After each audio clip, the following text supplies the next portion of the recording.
Well, a good day to you.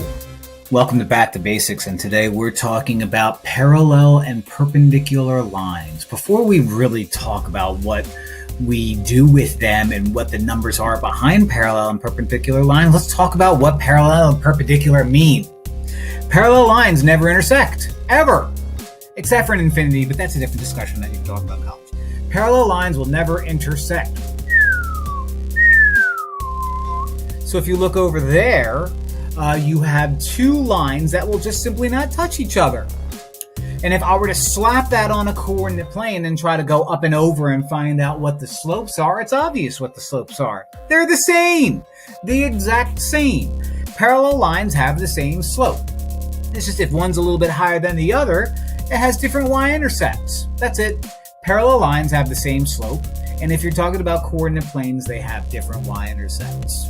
Easy, but they will never intersect. Ever not in a million years. Maybe a billion, but not in a million years.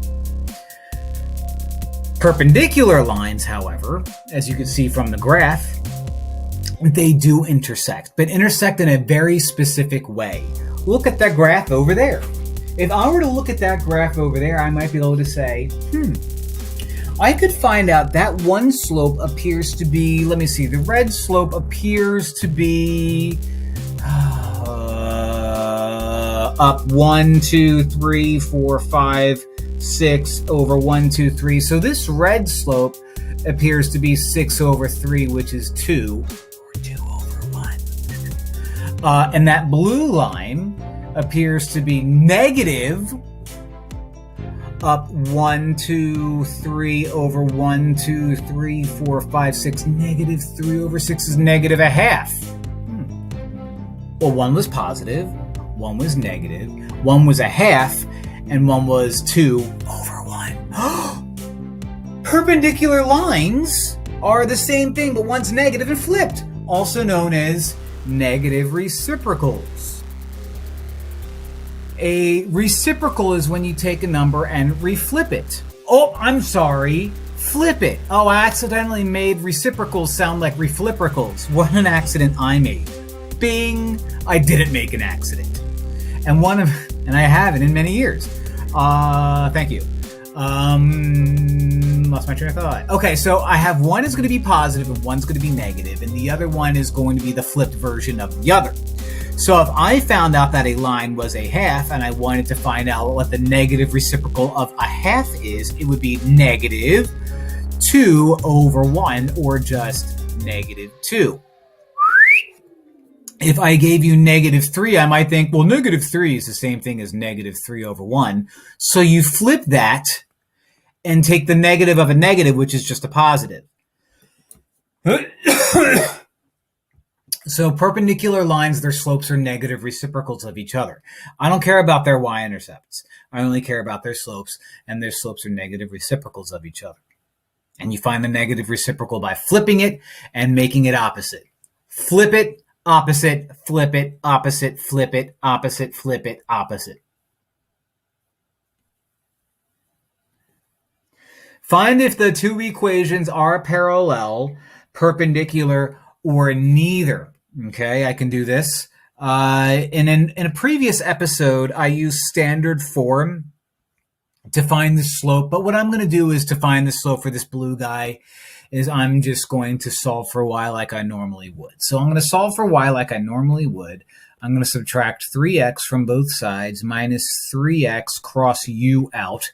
Drop down the 4y. I'm going to write this out in a way that makes me happy because it'll look more like slope-intercept form. Minus 3x positive 12. I'm going to divide everything by 4. I'm going to divide u by 4. I'm going to divide u by 4. And now I need to find the slope. Well, now that y is all by itself, the slope is negative 3 over 4 because when y is all by itself, the slope is the number in front of x. So my slope for the blue guy is negative 3 over 4. That is point slope form. When you're in point slope form, the number in front of the parentheses is my slope. So I'm just going to say, well, my slope is 3 over 4. So compare 3 over 4 and negative 3 over 4. One's positive, one's negative, which means it can't be parallel. Wait a minute. Wait. One's negative 3 over 4 and one's regular 3 over 4. So they're not flipped versions of each other, which means they're just neithers. They're neithers. Okay? So I did it. I did it. Neither. It was a close one, though. It's like I purposely did that. I did. Find an equation parallel to that guy right there and goes through 5, 6. Well, if I'm going to find something that's parallel, I care about them having the same slope. Well, look at this guy. That's point slope form, which means the number in front of x, or the number rather in front of the parentheses, is going to be the slope that I want. So the slope that I want is m. Hooray! It also goes through that. And that's a point. So I needed a slope and I'm given a point. I'm going to use point slope form again. So I'm going to label my point x sub 1, y sub 1. So again, I'm given a point and I need to find a slope. So I'm going to use point slope form. What's point slope form? Y minus y sub 1 equals m times the quantity x minus x sub 1. What's my y sub 1? 6. So y minus 6 equals m. What's my m? Negative 3 times the quantity x. So popular. Minus x sub 1, which is 5. No trickery. That's my answer. I'm done. So as you can see, they both have the same slope, but since they have different points, if I were to do the math out, they would have different y-intercepts. And if you're like, well, let's do the math. That looks terrible. No. Because in a previous episode of Back to Basics, I said that if I ask you to find an equation and you write it out in point slope form, well, by golly, that's perfectly fine. Sorry for cursing. I don't like cursing. But sometimes I just have to get my point across, and I don't know how else to do it. Oh, my point across. My point slope across. Now what I need to do is I need to find an equation perpendicular to that guy right there in standard form. But it also needs to go through negative 1, 4. I'm not given the slope right away. I'm not. So what I'm going to do is I'm going to take that guy and solve it for y. Why am I going to do that? Well, if I get y all by itself, then the number in front of x is my slope. So I'm going to add 2x to both sides. Add 2x to both sides. I did this in a previous problem. That gives me 5y equals 2x plus 1. And I wrote it out as 2x plus 1 to make it more look like slope-intercept form. Y is not all by itself. I'm going to divide everything by 5. I'm going to divide everything by 5. I'm going to divide everything by 5. Y equals 2/5 x plus, who cares?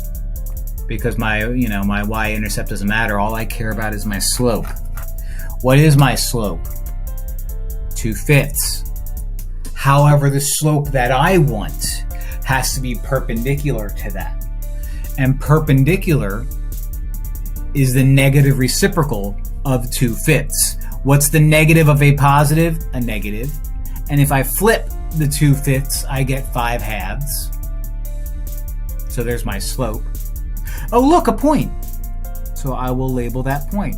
So if I have a slope and I have a point, guess what I have? Point slope form. So I have y minus y sub 1 equals m times the quantity x minus x sub 1. My y sub 1 is 4.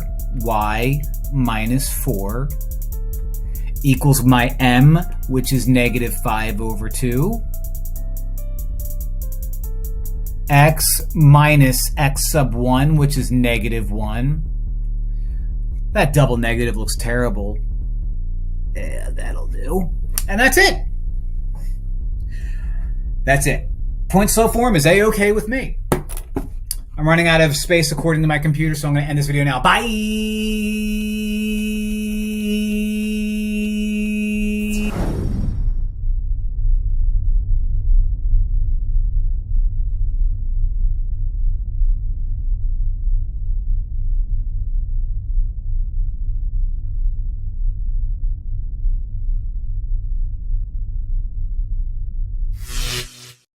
Which two lines are parallel? Parallel lines are lines that will never touch. So if I'm looking at my options here, this green guy and this black guy are never going to touch. So which two lines are parallel? Green and black. And if I wanted to be a little more specific, parallel lines have the same slope. So if I put a dot here and a dot here, it looks like the slope to this guy is 1. And if I do the same right here, put a dot here and a dot here, the slope to that guy is 1. So since they have the same slope, they're definitely never going to intersect. That's my answer, parallel for sure. Which two lines are perpendicular? Perpendicular means when they intersect, they're going to create two 90-degree angles. Well, looking at the picture, the only ones that are promising are this blue guy and that red guy, so we'll say blue and red. If I wanted to be a little bit more specific, the way I can test this out is find their slopes and multiply them together and see if I get -1. So the slope to blue is up 1, left 1, 2, 3, which means blue is -1/3. And the red one is, if I put a dot right here, up 1, 2, 3/1. The red is going to be 3, and when I multiply them together, I do get -1. So these guys are definitely perpendicular. Assume the lines are parallel and let x, that guy, equal 59 degrees. Classify, didn't mean to do that, x and y, then find all of the angle measures. Well, here's x, here's y. They are related because they are considered corresponding angles. Corresponding angles are angles where if I were to take this, rip it off, and put it down here, it's literally the exact same angle. Now, by saying they're the exact same angle, since x is 59 degrees, that means y is also 59 degrees. Now, x and this guy right here are vertical, which means that 2 is 59 degrees, and y and this guy right here are vertical, so that means they're 59 degrees. So that makes life a little easy to remember. The other thing, too, is if this is 59 degrees and I want to find these angles, y and this angle right here are glued together to form a straight angle, which means they both add up to 180 degrees.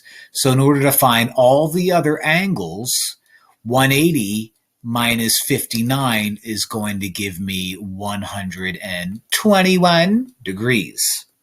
So you're 121 degrees, which means its vertical angle is 121 degrees. This guy and this guy are considered alternate interior angles, which means that's 121 degrees. And these guys are vertical, making them 121 degrees. So whenever you have parallel lines, like so, and you're being asked to find all of the angles, whatever this guy is, 3 others are going to be that, and whatever this guy is, the other 3 are going to be that. So there you go. Solve for x, then find each angle measure. All right, so we have parallel lines. That's pretty important. We have an angle on the very top left and an angle on the very bottom right. Now, these two angles have a name as far as the way they're related, and they're called alternate exterior angles. When given parallel lines, alternate exterior angles are congruent, which means I can say -1 plus 14x, that's the guy on the top left, is going to equal 12x plus 17. And now it's just a equation with x on both sides of the equal sign problem.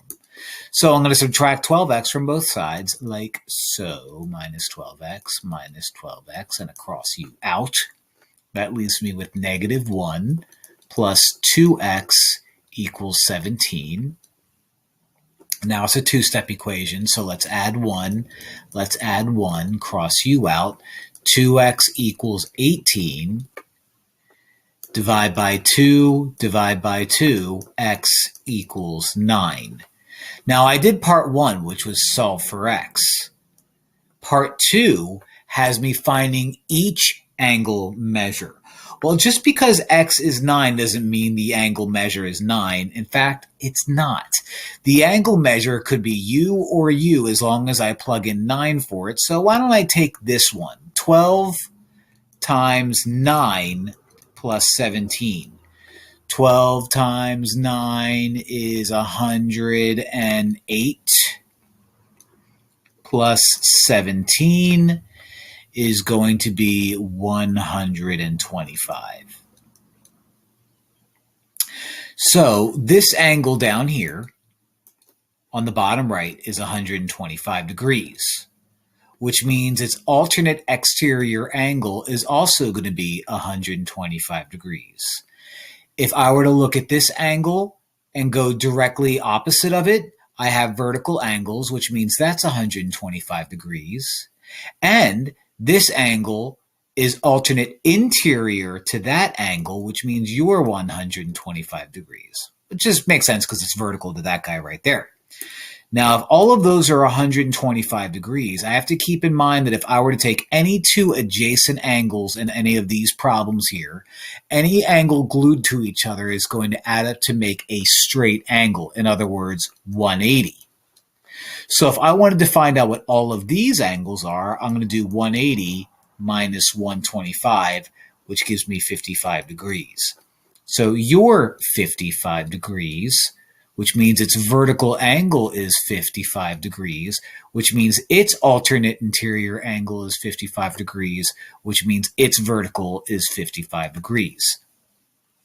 So when you're given parallel lines and you're being asked to find angle measures, it's either going to be one angle and its supplement adds up to 180.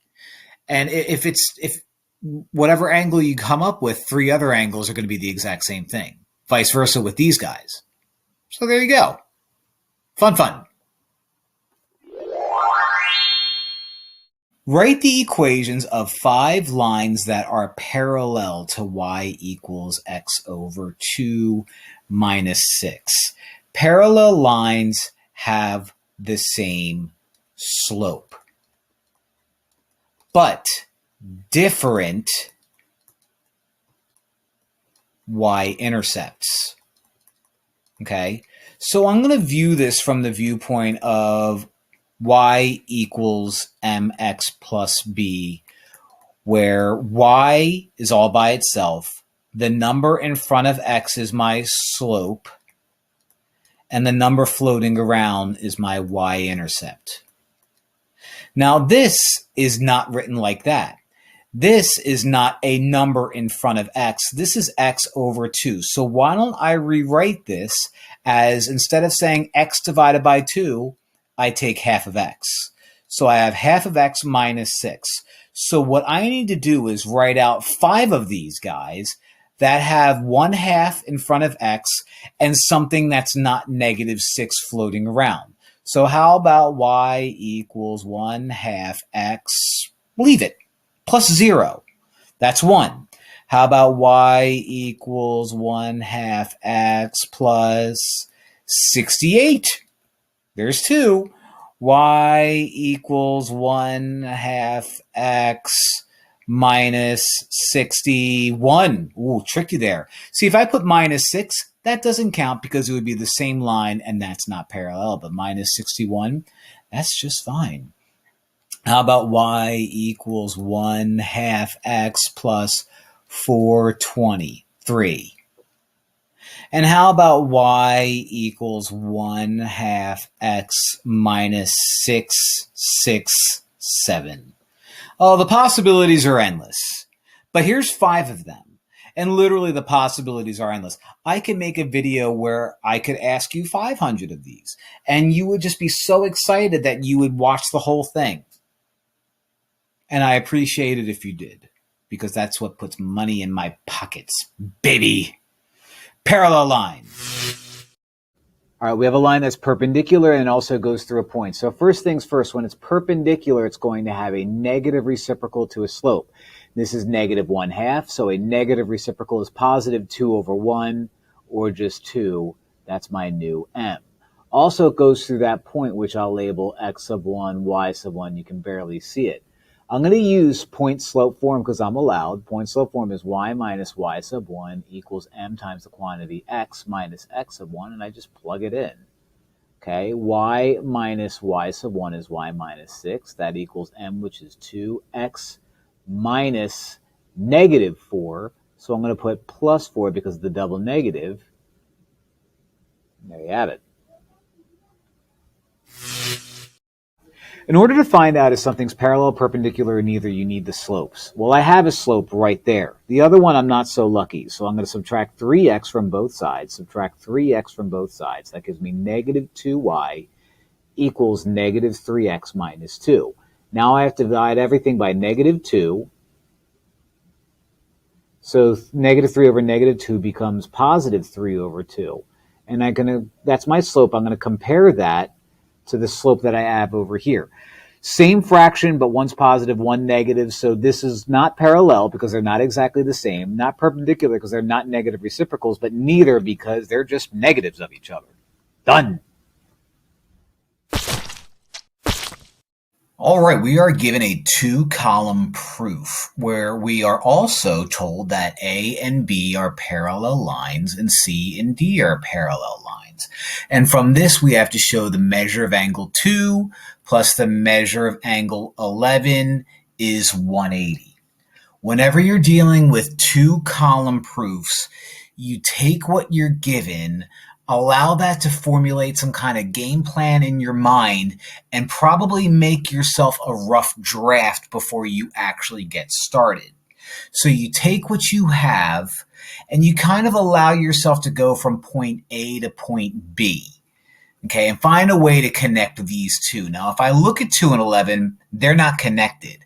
I need to find a way to connect 2 and 11. So I'm going to make myself a little game plan here. And step number 1 is going to be given. Always given. I'm not touching this yet. I'm not there. So let's try to get from 2 to 11 somehow. So I can take the fact that 2 and 10, for example, 2 and 10 are congruent because they correspond. Since C and D are parallel, 2 and 10 are equal because they correspond. Can I get from 10 to 11? Not really, but what I can do is I can go from 10 to 11. I could say that since C and B are parallel, I can say that 10 plus 11 is 180.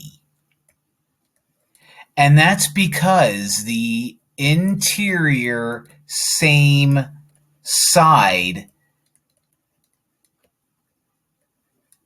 angles add up to 180. So since 2 is 10, I can finish this out in one more step by saying, since 2 is 10, why don't we replace that 10 with 2 and say 2 plus 11 equals 180, and that is by substitution. I'm done. All right, so I am going to now complete this two-column proof with this information and make it look a lot prettier. And, of course, using all the appropriate symbols, because in my rough draft, in my mind, I don't really care about the symbols as long as I know what I'm doing. So A is parallel to B, C is parallel to D, and the reason for that is because it's given. Always, always, always start out with your given statement. What was 2? 2 was 2 is equal to 11, 10, I mean. So we're going to say that the measure of angle 2 is equal to the measure of angle 10. And once again, that's because 2 and 10 were corresponding angles and C and D were parallel. So we could say the definition of corresponding angles. Use symbols. You're allowed to. What color did I use next? Green. 3. We said in 3 that 10 and 11 are the same. No, they're not. 10 plus 11 is 180.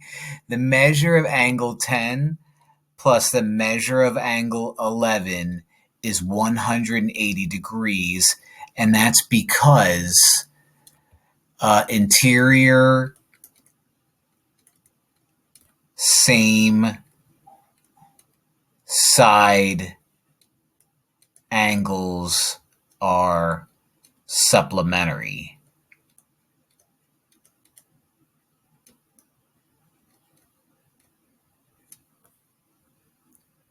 Last but not least, now that I know that 2 is 10, I can replace that 10 with 2 and say the measure of angle 2 plus the measure of angle 11 equals 180 degrees, and that's using the substitution property.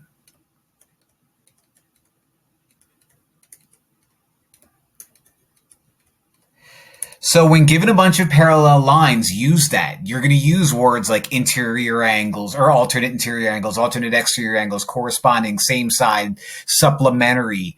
You're going to use all of that to your advantage. And from there, we were only able to do this in 4 steps. So not so bad. I'll take it. Given angle 1 and angle 4 are supplementary, we need to prove that A and B are parallel. Now, there's a bunch of ways that you can prove that A and B are parallel, and here they are. You can show that 2 lines are parallel if corresponding angles are congruent, if alternate interior angles are congruent, if consecutive or same side interior angles are supplementary, means they add up to 180, if 2 lines are parallel to the same line, if 2 lines are perpendicular to the same line, or if alternate exterior angles are congruent. So those are the ways that we can prove that A and B are congruent. Let's see what I'm going to do. Whenever I have a 2-column proof, I like to make a little bit of a rough draft. So I need to get from 1 to 4. Actually, I have 1 and 4. They're supplementary. So I need to show that A and B are congruent. So maybe I could take 1 and 4 and use that to connect 3 to 2. And once I show that 1 and 2 are congruent, then I have corresponding angles are congruent, therefore A and B are parallel. So that's my goal. Take 1 and 4, get to 2, and show that 1 and 2 are congruent. So a little rough draft over here. 1 plus 4 is 180.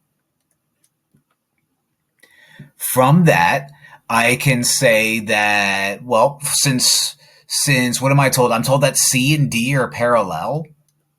That means 3 plus 4 is also 180, right? Now, I can look at this and say, like, okay, well, I see 4 in common, but that doesn't really do much for me. I also see that since they're both equal 180, I could say 1 plus 4 equals 3 plus 4, but that doesn't really help me. Not yet. Because if I were to do that, that gives me 1 equals 3. I'm not there yet. And I want to connect 1 and 2. I need to get 2 involved. But you know what? 3 and 2 are the same thing. 3 is 2. So I can now say that 2 plus 4 is 180. So if 1 plus 4 is 180 and 2 plus 4 is 180, then 1 plus 4 equals 2 plus 4. There's a 4 on the left. There's a 4 on the right. They cross each other out. 1 equals 2 gives me exactly what I want to make this proof happen. So that's the order that I'm going to do things. I'm going to start first off with my given. Okay? Angle 1 and angle 4 are supplementary. Abbreviate, you're allowed to.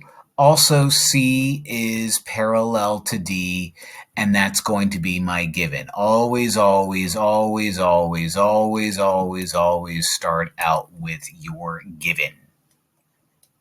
Now, if 1 and 4 are supplementary, that allows me to say that the measure of angle 1 plus the measure of angle 4 equals 180 degrees. Now, I didn't write all the cute little symbols over here because this is my rough draft. I just have to make sure that I write my symbols over here.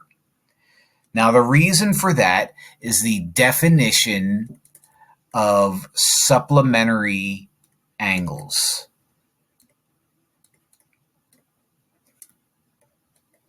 Look, abbreviations again. Use them. Do it. Do it. All right, what else did I say? I then said that the measure of angle 3 and 4 add up to 180 degrees.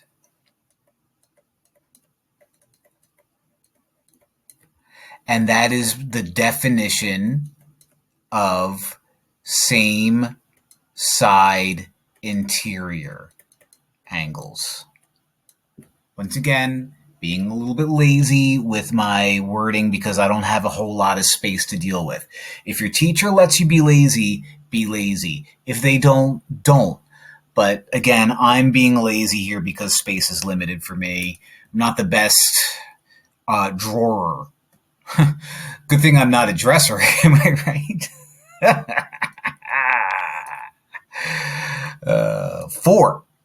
4, I was able to say that the measure of angle 2 is equal to the measure of angle 3, and that's the definition of vertical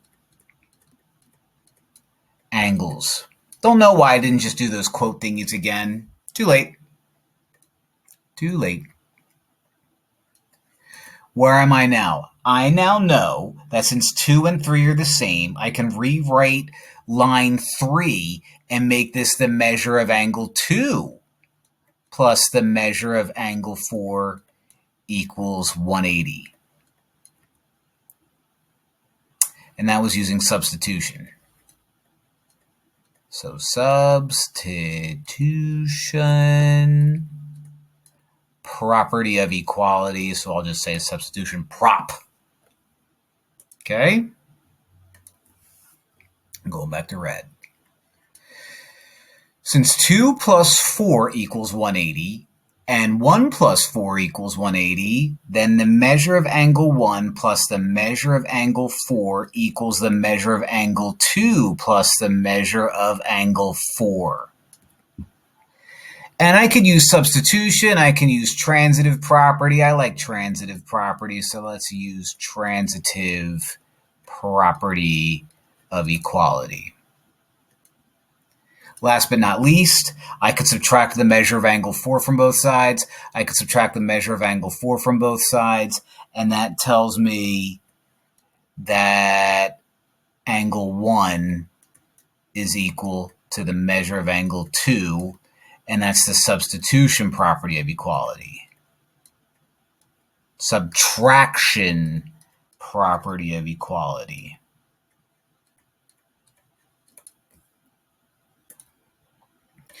All this got me to that point where now 2 equals 1, 2 and 1 correspond, 2 and 1 are equal, which means A and B are parallel. So last but not least, I can't use green because it'll blend with the green down there. So let's go back to black. I could say that A is parallel to B, and that's because corresponding angles are congruent.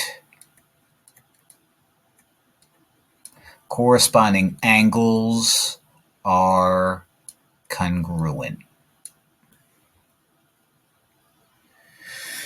All right, so this falls under the category of proving lines are parallel. Usually you have geometry books with sections dedicated to proving lines parallel.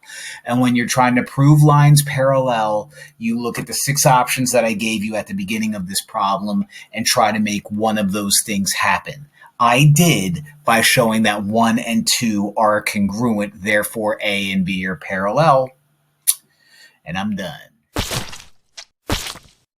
All right, we got a 2-column proof. We are given angle 1 and angle 2 are congruent. We're also given P and Q are parallel. I need to show that Q is perpendicular to A.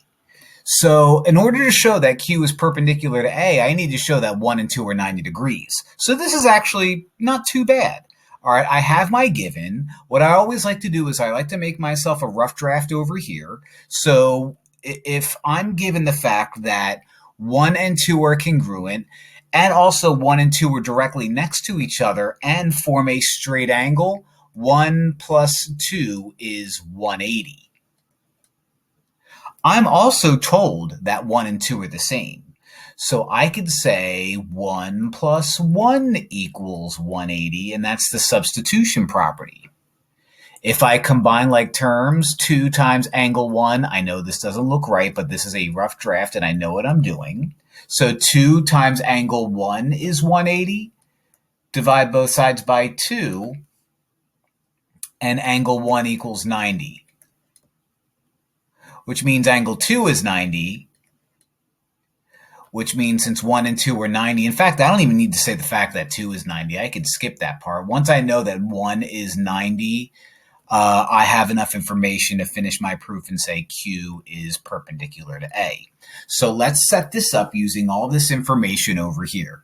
All right, step number 1 is always going to be your given. Angle 1 is congruent to angle 2, and P is parallel to Q. I rhymed. Always appreciate that when I can make a song out of my proofs. Speaking of which, Proof is the name of a dead rapper, so he did a lot of songs.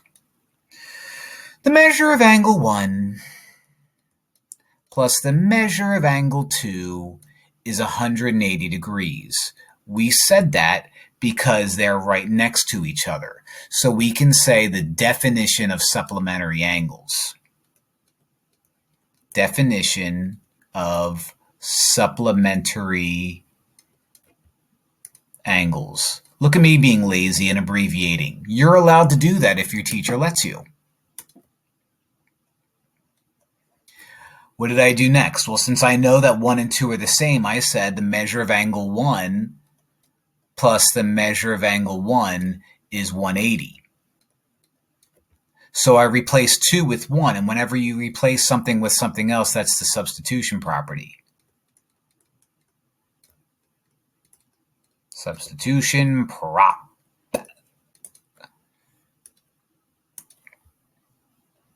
4 is, since the measure of angle 1 is right next to the measure of angle 1, why don't I just say I have 2 of those measure of angle 1s and set that equal to 180. What do we do there? We combine like terms.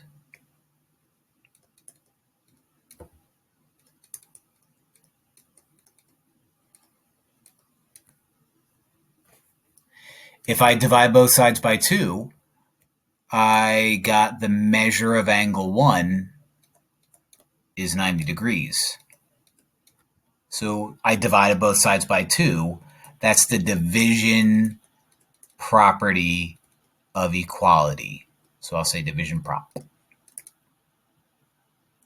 Now that I know that the measure of angle 1 is a right angle, I have enough information to prove that Q is perpendicular to A. And that's by the definition of perpendicular angles.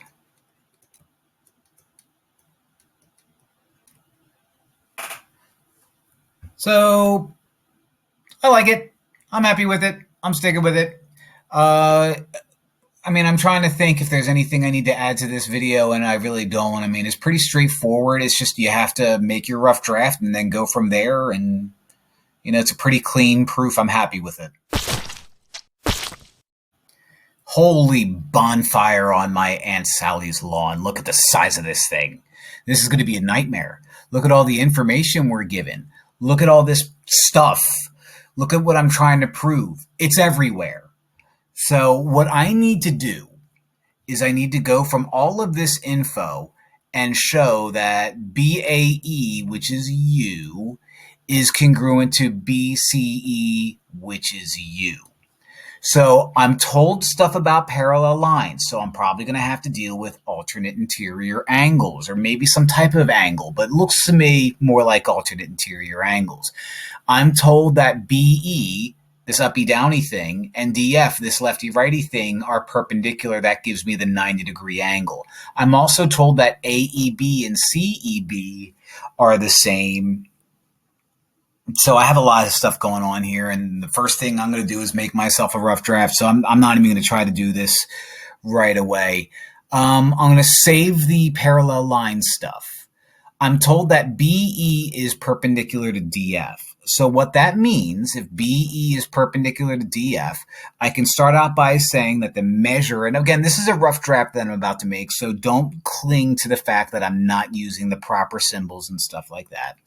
I can say that BED and BEF are both 90. BED is 90 bed, and BEF is also 90.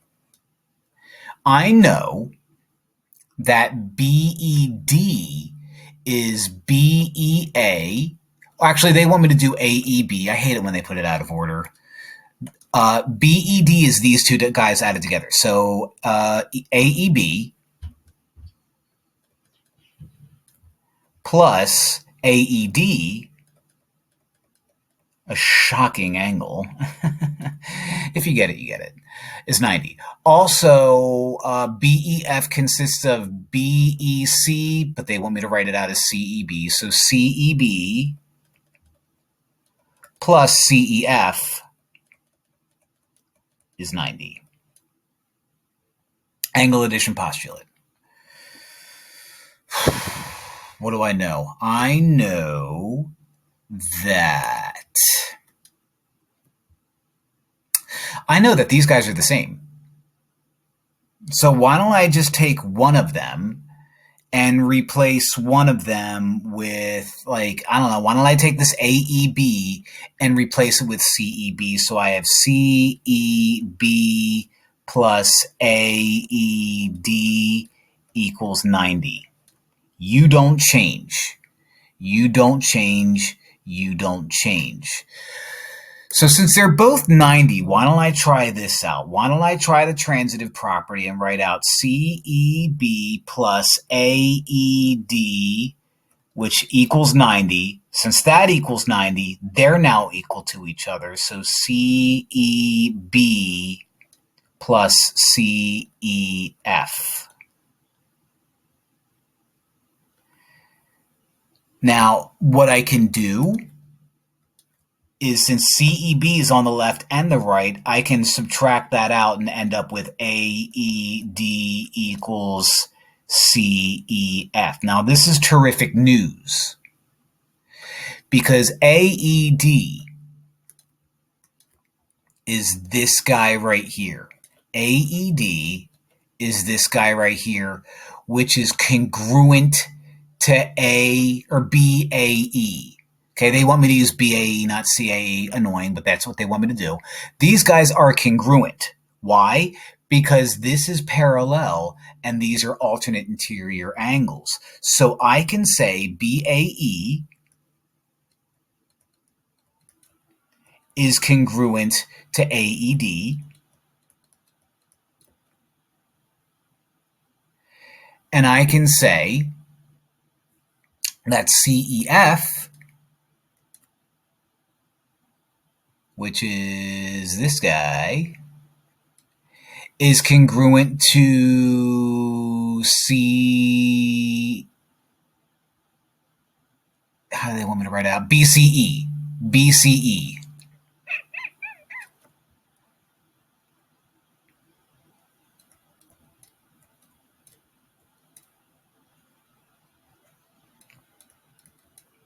And that's because of the parallel line stuff. So since AED is CEF, I can write out BAE instead of AED is equal to, and instead of CEF, I can write out BCE, and that's what I want to do. So there's a lot going on here. This is my rough draft. we're going to have to write small. So here I go, my given. Oh my gosh. Time is money, space is money. This is my given. Given. Okay? Don't leave comments like, you're lazy, I hate you. Only 3 people watch these movies anyway. And if someone actually does watch this and gets this far, please do write in the comments, why you're lazy, I hate you. I would appreciate that. All right. The measure of angle BED, now I have to bring back my symbols to be appropriate. The measure of angle BED is 90 degrees. And the measure of angle BEF is 90 degrees. I'm going to regret putting that in 2 lines. I'm going to run out of room. The reason for that is the definition of perpendicular angles. Okay? Let's get smaller. Aim small, miss small. Patriot. The measure of angle AEB plus the measure of angle AED is 90 degrees. And the measure of angle CED plus the measure of angle CEF is 90 degrees. That was because I added these 2 angles to get that. I added these 2 angles to get that angle addition postulate.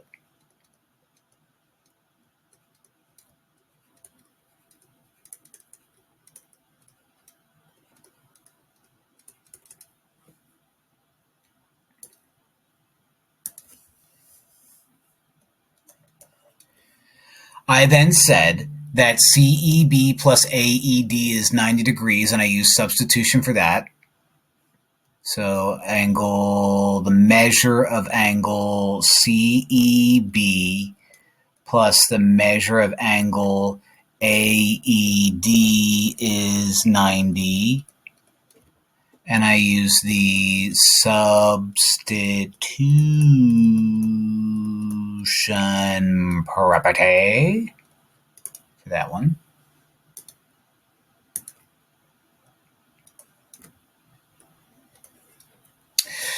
Once I have this guy equals 90, that guy equals 90, I set them equal to each other. So that was the measure of angle CEB plus the measure of angle CEF equals the measure of angle CEB plus AED. Gosh darn it. That was transitive property.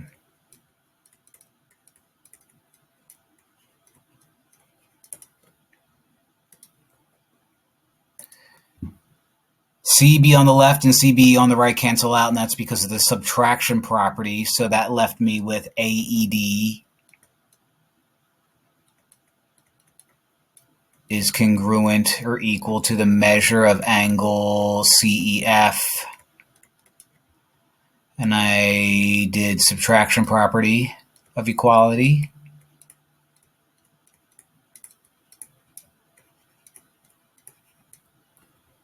I think I'm going to make it. That led me to go back to the parallel lines information and allowed me to say alternate interior angle stuff.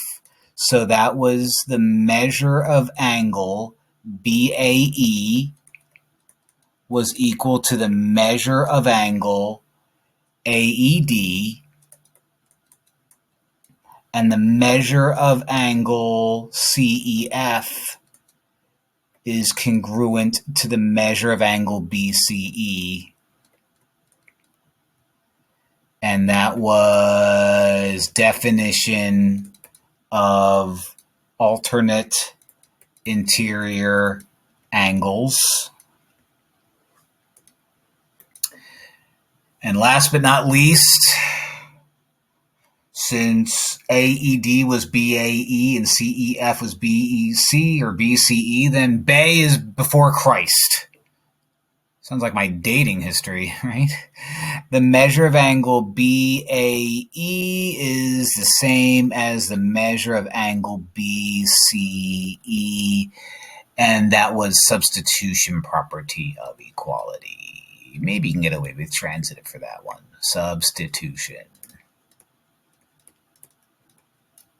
That was a nightmare. I don't know if there's a faster way that you could do it. I don't know if there's a way that you can do it in less steps, but you know what? You're not watching my videos to do it any better way. You're watching my videos because you love me. So, yeah, that is a proof where you need to use parallel lines and perpendicular lines to your advantage, and we did. Took a while. It was worth every second just to spend it with you. Like and subscribe. Find C. What do we have? We have a triangle, and this is actually a right triangle, and I know that if I have to find a missing angle, I could use the interior angle sum and find out that C plus 90 plus 25, all three of my angles add up to 180. Combine these two right here. C plus 115 equals 180. Now I have a one-stepper. Subtract 115 from both sides. Subtract 115 from both sides. And C is going to equal 65 degrees. Find the measure of the missing angle. All right, so what do I have here? I have myself a triangle right here. The sides of these sides of the triangle just kind of keep on going forever. What can I do? What can I do? Well, I do know that the insides of a triangle, 1, 2, and we'll call you X, are going to add up to 180. So let me do that. 30 plus 20 plus, I'm calling it X, is going to equal 180. 30 plus 20 is 50. So 50 plus X equals 180 minus 50 minus 50. And that tells me that this angle right here, X, is 30 degrees. Or 130 degrees, which is what I meant to say. So let's get rid of X, because X is just some arbitrary letter that I used. So if X is 130 degrees, how is that going to help me find this question mark? Well, this question mark is vertical from 130, which means this question mark is the same as 130. So the missing angle is going to be 130. So a lot of times when you're asked to find missing angles and it's not as straightforward as you want it to be, you have to kind of build like a puzzle until you get to what you want. And what I wanted was found by doing the interior angle sum formula, which is that guy, finding out that it's 130. And so this question mark, vertical from it, is also going to be 130. So that's my answer. Find the measure of the missing angle. All right, so let's see what I have. I have 155, an exterior angle. I have 60 on the inside. You know what I can do? I don't have a ton of information, but I do know that 155 is attached to what we'll call X. And these two guys add up together to form a straight angle. In other words, they're supplementary, so they add up to 180. So I'm calling you X just for funsies. If I subtract 155 from both sides, X ends up being 25. So let's erase. I just found out that this guy is 25 degrees. Great. Now, what I don't have is that question mark, and I don't have enough information yet still to find out that question mark. Technically, I do. I'm not going to say that I do. I'm going to pretend like I don't. That's for a later thing. But I'm going to pretend that I don't know something called the exterior angle sum. And I'm just going to deal with the fact that you're 25, you're 60, and this missing angle here is going to add up to 180. So let me write that out. 25 plus 60 plus, let's call it Y, is 180 degrees. That's the interior angle sum. If I combine these, that gives me 85. So 85 plus Y equals 180. If I subtract 85 from both sides, 180 minus 85 is 95, so y equals 95. In this case, degrees. So let's erase u. Let's make u 95 degrees. So this question mark is now completely adjacent and supplement to that 95-degree angle. Supplement is a fancy word for that 95, and that question mark is just going to add up to 180 degrees, similar to what we did over here. So if I subtract 95 from both sides, subtract 95 from both sides, that gets me 85 degrees. Now, we may have noticed that 85 degrees appeared in the green stuff over here, and that's why I whispered exterior angle sum.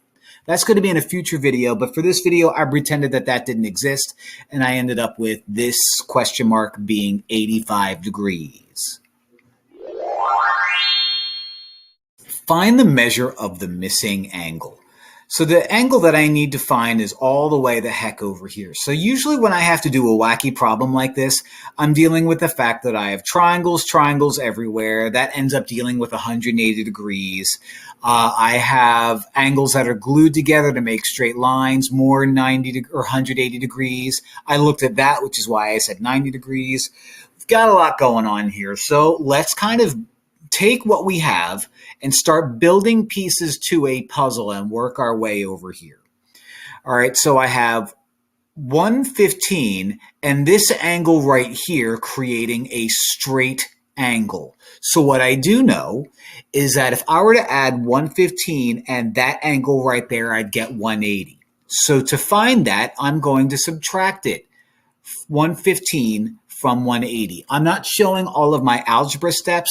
I'm using common sense here, and that gives me 65 degrees. So you are 65 degrees.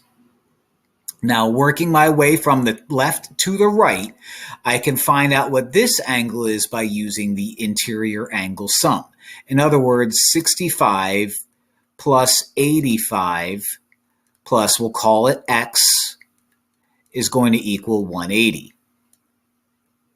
So let's combine 65 and 85. That's going to be 150 plus x equals 180. If I subtract 150, then x is 30. So x here is 30 degrees.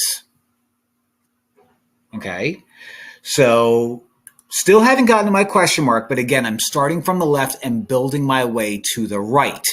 Now, this whole thing, all three of these angles, this little red one, the right angle, and that guy right there are going to make a straight angle 180 degrees. So I'll call you y, and I'll say that 30 plus this 90-degree angle right here plus y is going to equal 180 degrees.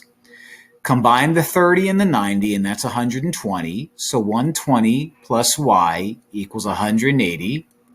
Subtract 120 from both sides, subtract 120 from both sides, and y is going to equal 60. So this guy right here is 60 degrees. Q. Still not at the question mark yet. So what color didn't I use yet? Purple. I can find this angle right here by the fact that these two guys add up to make 180. In other words, 180 minus 155 is going to give me 25, that chunk right there. So I have 60 here, I have 25 here. Oh, I have another inside of a triangle that I can find. So I know if I were to call you Z, that 60 plus 25 plus Z is going to equal 180 interior angle sum once again. 60 and 25 is 85. 85 plus Z equals 180. Subtract 85 from both sides, subtract 85 from both sides, and that missing angle is going to be 95. So you are 95 degrees. Last but not least, last but not least, I'm going to do blue. I'm going to end with the color that I started out with. I'm finally able to figure out what my question mark is. My question mark is going to create a straight angle with 95. In other words, 180 minus 95 gets me my question mark. And so 180 minus 95 is 85 degrees. So it took a while, but it's just like building a puzzle with the fact that we know that two lines that are created, or two angles rather, that create a straight angle is 180, and the interior angles in a triangle is also 180. So lots of 180s, kind of like me changing my mind. Am I right? Because of the 180s? Like and subscribe. Find x. All right, well, what do we have? We have ourselves an exterior angle, and the exterior angle is equal to the sum of the opposite interior angles. So I'm going to add these two up, x minus 4 and 2x plus 10, and try to find x. So x and 2x on the right side combine to make 3x. Negative 4 and positive 10 to combine to make 6, and 153 stays on the left. I could subtract 6 from both sides. That gets me 147 equals 3x. Divide both sides by 3, and I'm pretty sure that is a 49. So x is going to equal 49 in this case, and I'm done. Find the measure of the missing angle. All right, we are now going to pretend that we know the exterior angle sum. An exterior angle is an angle that is kind of like created from one of the lines of a triangle going a bit too far. So I know that the exterior angle is going to be the sum of the opposite interior angles. So whatever angle C is not attached to, you add these up, A plus B, and that gets you my exterior angle. Why is that important here? Well, because question mark is an exterior angle. And question mark is going to be the same as 35 plus 95. Because those are my interior angles that are not attached to the question mark. 35 plus 95 is 130. So my question mark is 130 degrees. And that's it. I'm done. Find the measure of angle YDC. YDC is this guy right here. Okay, so I have to find out what this angle measure is 15x plus 5. All right, well, I don't know what x is. Ooh, but you know what? This is an exterior angle. These are opposite interior angles, and the exterior angle is always going to equal the sum of its opposite interior angles. In other words, 80 plus 6x plus 6. Now, I probably should have wrapped parentheses around 6x plus 6, but I know I won't need them, so I didn't. Fight me. The left side doesn't change.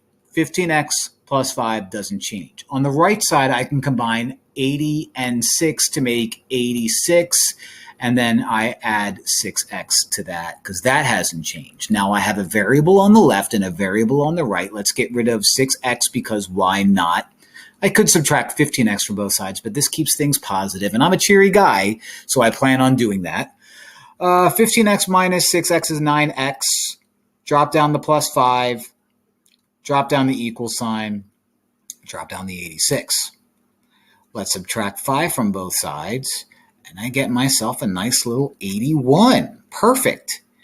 Because my next step is to divide both sides by 9.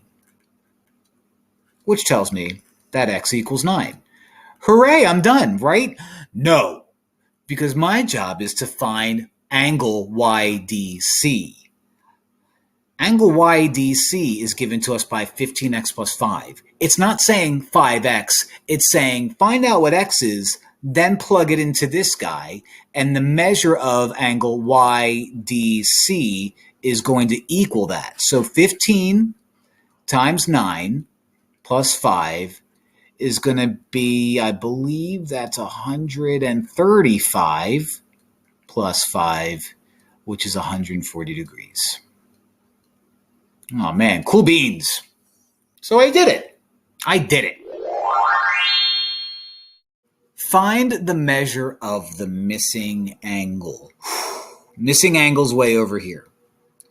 So what am I going to do? I'm going to build off of the knowledge that I have over here, essentially work my way left to right until I can answer that guy right there. 75 is vertical to this guy, making you 75. Not so bad. 45 is vertical to that guy, making you 45. Not that bad. Now, no vertical here, but what I do have is this is the third angle in a triangle where I already have two of the angles. So if I were to pretend that you're called X, I can use the interior angle sum and do 45 plus 75 plus X equals 180. 45 plus 75 is 120. So 120 plus X is 180. If I were to subtract 120 from both sides, 180 minus 120 is 60. So this X down here is 60 degrees. All right. That's 79. What can I do? It's not attached to a triangle. Oh, but you know what? 60 and 79, and this angle right here, I'll call you Y. All of these are glued together to create a straight line, which means 60 plus 79 plus Y all adds up to 180 degrees. So 60 plus 79 is 139. So plus Y equals 180. Subtract 139. Subtract 139, and Y is going to equal 41. So you are 41 degrees. Now, if you're 41 and you're 68, then this guy right here, which I'll call Z, is going to be the missing angle of a triangle, which means 41 plus 68 plus Z all add up to 180 degrees, interior angle sum. So 41 plus 68 is 129 plus Z equals 180. Subtract 129, and Z is going to equal 51. So Z, let me erase that. If you're wondering, like, why is he using X, Y, Z? Why those letters? Doesn't really matter. In fact, I don't have any of those answers in my answer. I haven't even gotten to my answer yet. I'm just using X, Y, and Z to help fill in blanks. I haven't gotten to my answer yet until now, because question mark and 51 are glued together to create a straight angle, which means 51 plus question mark is going to add up to 180. So if I subtract 51 from both sides, my question mark is going to be 129 degrees. So there you go. Lots of puzzle building, lots of going from left to right to figure this guy out. But I figured it out because I'm a friggin' genius.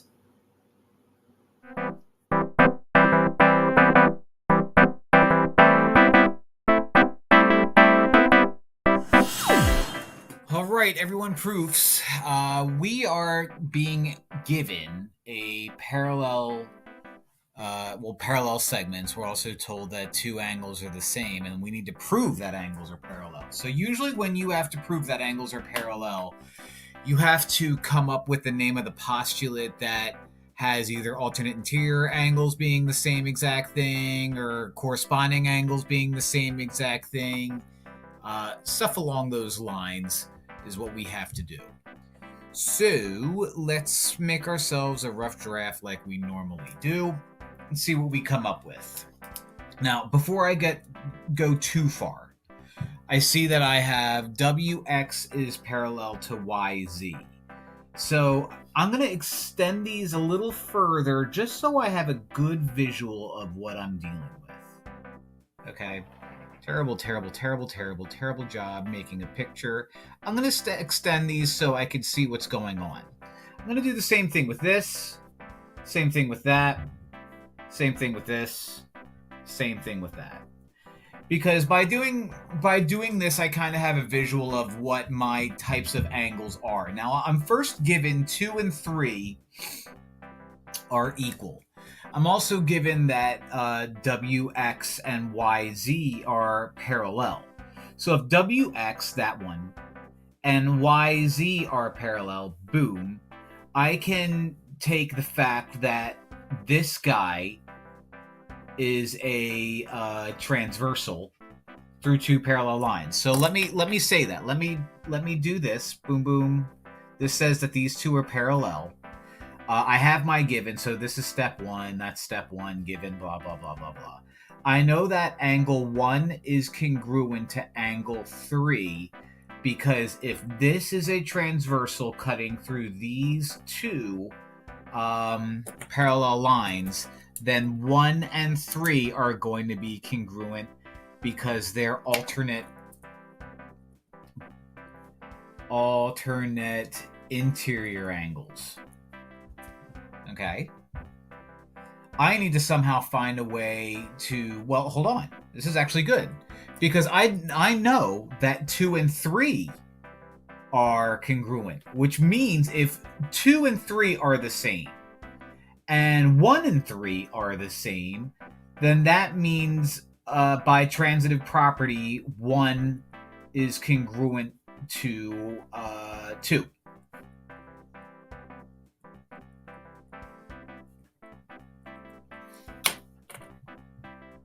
So now I'm looking at this guy right here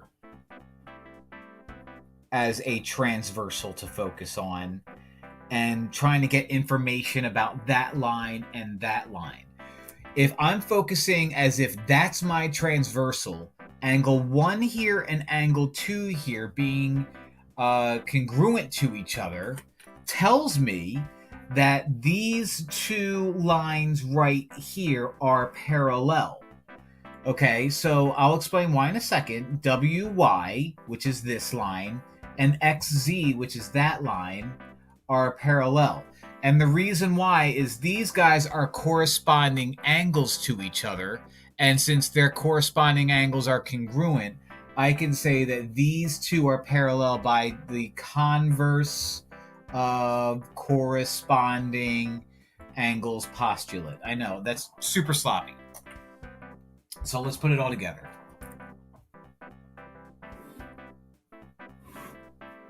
Statements. Reasons. Statement number 1. WX segment is congruent to segment YZ. Also, angle 2 is congruent to angle 3, and that is the given.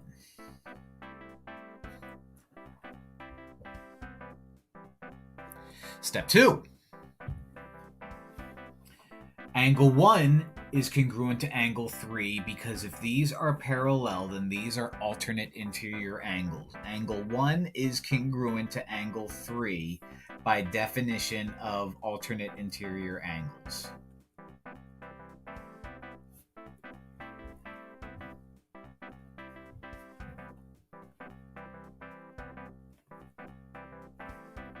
It's probably also called like the alternate interior angle postulate, something along those lines. But I already wrote that out, so you can't stop me. If 1 equals 2, if 2 equals 3 and 1 equals 3, then 1 equals 2 by the transitive property of equality. So angle 1 is congruent to angle 2. Transitive property of equality.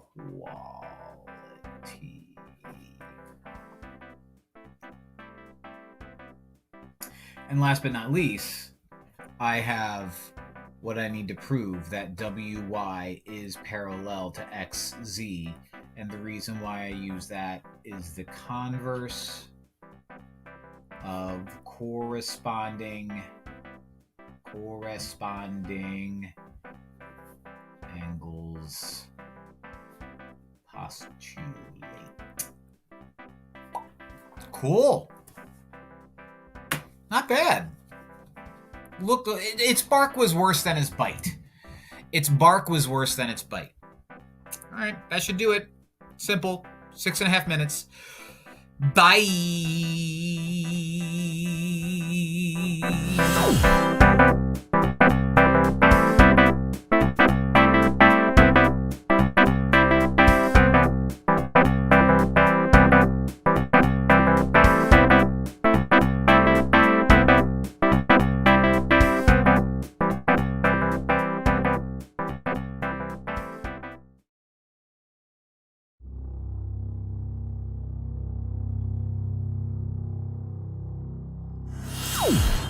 All right, boys and girls, we've got ourselves a nice little picture with parallel lines and transversal going through it. We're given that line SU is parallel to line XV. That's this guy, that's that guy.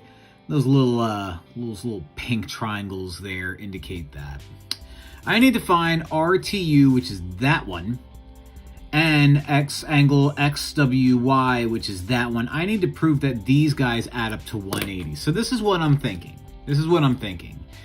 I need to find a way to connect these two together and find out that they're 180. So what I can do is I'll say that this guy, so I'll call this step 1. Well, black is going to be step 1. These two guys add up to 180. All right. I also know step 2, that these two guys are the same. So I should be able to make a pretty simple proof where I could say this guy plus that guy is 180 degrees by definition of linear pair. These two guys are equal to each other by definition of corresponding angles. Therefore, I could do some type of substitution. I really need to actually write it down before I do it. So let's see if I can fit it all here on the side. I think I can. So I got my statements. Got my reasons. Statement number 1 is always my given. Line or segment SU is parallel to line segment XV. 15. Roman numerals. That's my given. And what I said I'd do first is I would take these two angles and say that they add up to 180. So the names of those angles are RTU plus the measure of angle, let's call it UTW, equal 180. Okay, and probably should throw the degrees there just for good measure. Y, well, that's the definition of a linear pair.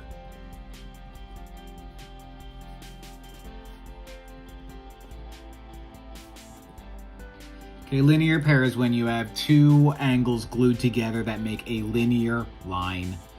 And that's what we have there. I also know that this one, see where I had my orange circles, what did I call it? I called it UTW. So the measure of angle UTW is equal to the measure of angle XWY.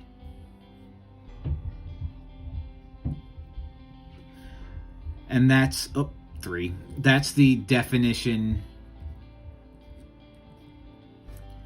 of oh my goodness, corresponding angles.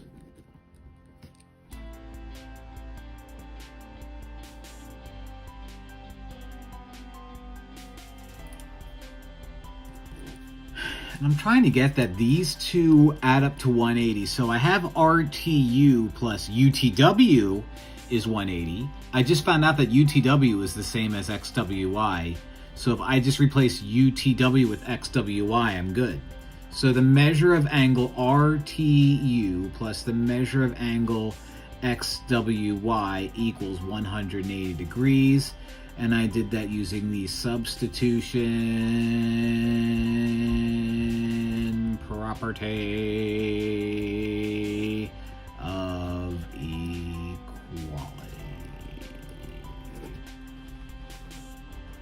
Look at that.